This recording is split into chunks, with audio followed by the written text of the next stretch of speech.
Hey guys, welcome back to World Mechanics. Our mission here at the garage, guys, is to save you as much money as we can. That's why we make these absolutely free videos. Let's go ahead and start on it now.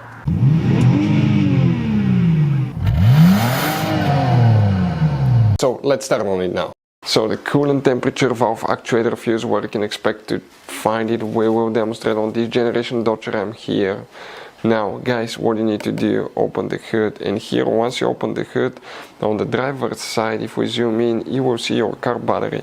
In front of it we have that main engine fuse box.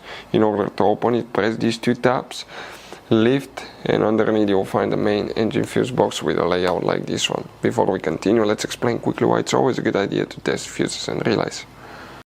Guys, it's very important to always test your fuses and relays. Why? Sometimes you may think you have a good fuse, guys. It's hard to tell. Look at those fuses, right? And sometimes, okay, you pull the fuse. Okay, I'm going to get the fuse puller and I'm going to remove one fuse. I want to show you on that 20 amp fuse. Sometimes it's very unclear if that fuse is burned or not. You may not clearly see it. So always, guys, test them, because if you don't test the fuse, you assume it's good. You end up spending money, time, and diagnostics for problems that do not exist, guys. So you can just waste your money and time. Always test your fuses, always test relays.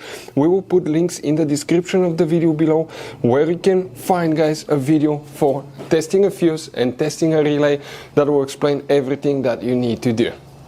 If you guys need to buy any parts, tools for your Dodge Ram, fuses, relays at a really good price, quick shipping, that way you do not waste money and time, we're going to put a link in the description of the video below for your convenience. Please check it out. So the coolant temperature valve actuator fuse, let's zoom in.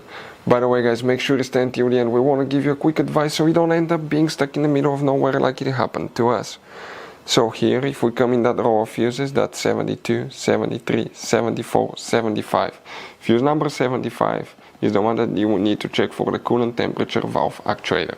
So guys, you have all kinds of different fuses and relays. Some of those are very specific, they're hard to find, especially if you're in a small town or in the middle of nowhere. One time we needed a replacement, we couldn't find one, and we were stuck in the middle of nowhere for a few days until we got a shipment on the internet, guys. So keep some spares in your glove box for a peace of mind. Hopefully, guys, the video will be helpful. Thank you for watching.